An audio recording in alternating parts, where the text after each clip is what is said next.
salaan kadib maanta waxaan u joognaa shirweynihii saddexaad ee garsoorka dalka oo labada maalin ee soo socoto hadduu ilaah yidhaaho aan u joogi doono inaan wax iska weydiino sanadka hore wixii noo qabsoomay iyo wixii challenges ay jira.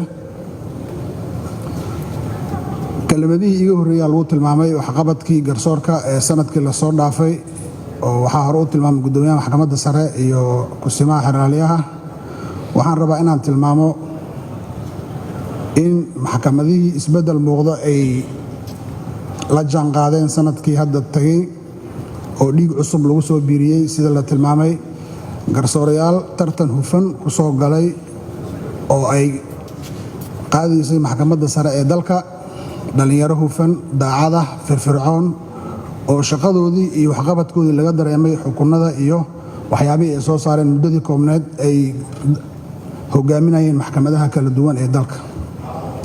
haddii aan u soo laabto maxkamadda gobolka banaadir oo ah maxkamadda muraayadda u ah dalka, waxqabadkeedii muddadii koobneed ee jirtay wuxuu ilaahay noo fududeeyey in garsoorayaashii ugu badnaa aan ka helno garsoorayaashii maxkamadaha imtixaamaadka u galay oo aan meeshaas ay ka baxday baahidii loo qabay garsoorayaal oo hadda ay noqotay maxkamaddii maxkamad dhinac walba ka dhisan.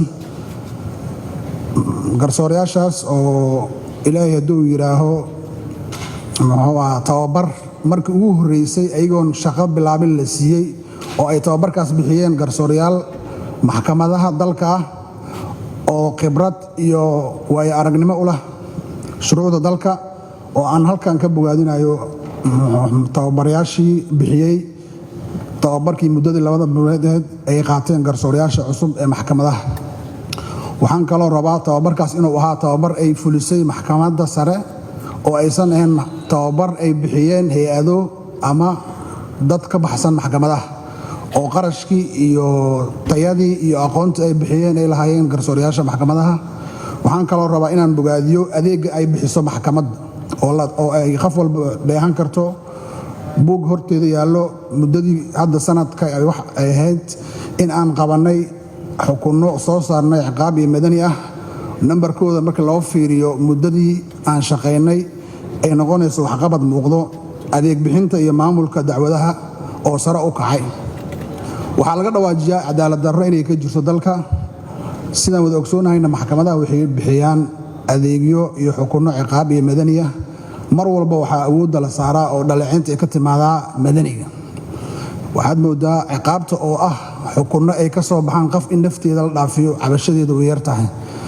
waxaa kaloo aad u jeedaan in madaniga naftirkiisa marka la fiiriyo tirada nambarka ku yaallo maxkamadda gobolka iyo caqabadaha iyo waxyaabaha soo baxayo ay ka yihiin nambarkaas nambar aad u yar. taas waxay tilmaamaysaa isbeddelka muuqda ee ka dhacay maxkamadaha dalka, khaasatan maxkamadda gobolka. waxaan kaloo rabaa in halkan ka tilmaamo in sanadkii tegay ee dhacday ay jireen in dacwado been abuur ah xukunno badan ay ka soo baxeen oo dad badan oo eedeysanayaala loo xiray. haddana waxaan rabaa inaan inta uga digo muwaadiniinta Soomaaliyeed inay ka fogaadaan dacwadaha been abuurka oo dad badan oo muwaadiniin ah dhulalkooda looga haysto dacwado markii la furana ay la yimaadaan dukumiintiyo been abuur ah. mar dambe ma shaqayn doonto dukumiinti been abuur ah in maxkamadaha lala yimaado. qofkii la timaadana sharciga ayaan u tigsi doonaa hadduu ilaahay yidhaaho. waxaan kaloo rabaa inaan inta ka tilmaamo dadejinta xukunnada iyo garsugayaasha. qofka muwaadinka oo eedeysanaha xuquuquu leeyahay. waxaan ku dadaalnay in muwaadinka uu xaqiisa helo oo haddii lagu helo inuu dembi geystayna sharciga la marsiiyo, haddii kalena asagoo shariifa oo dadkiisa iyo dalkiisa uu dhex joogo. marka waxaan ku dadaalnay in xukunnada la boobsiiyo muwaadinkana wux sharciga uu ogol yahay la marsiiyo. waxaan kaloo rabaa intaan joogay aan xoojinnay wada shaqaynta hay-adaha aan la leenahay. garsoorka hay-adaha wuxuu la leeyahay wada shaqayn sida booliska iyo hay-adaha kale ee qusayso oo dhinacyada madaniga oo kale gobolka banaadir, booliska naftirkiisa oo fulinaha.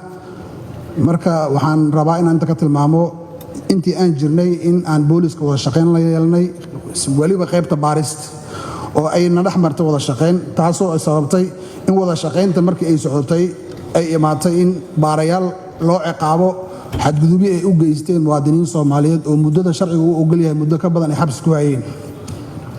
waxaan kaloo rabaa inaan inta ka tilmaamo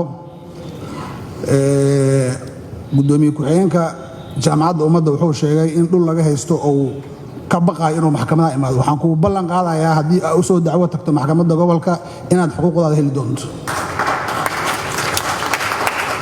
waxaan kaloo rabaa qof walba muwaadin Soomaaliyeed oo xuquuqdiisa ay uga maqan tahay gobolka Banaadir in maxkamadda gobolka Banaadir ay gacmo furan ku soo dhaweyn doonto, xaqa uu leeyahay oo heli doono. ugu dambeyn waxaan rabaa inaan baraarujiyo oo hambaliyeeyo xafladan quruxda badan dadkii ka qayb qaatay oo tiimkan oo muddo 2 bilood shaqaynayay inay dhacdo xafladan saan u dhacdana gacan weyn ka geystay inaan hambaliyo iyo bogaadin dhaho. waana mahadsantihiin. Assalaamu calaykum waraxmatullaahi wabarakaatuh.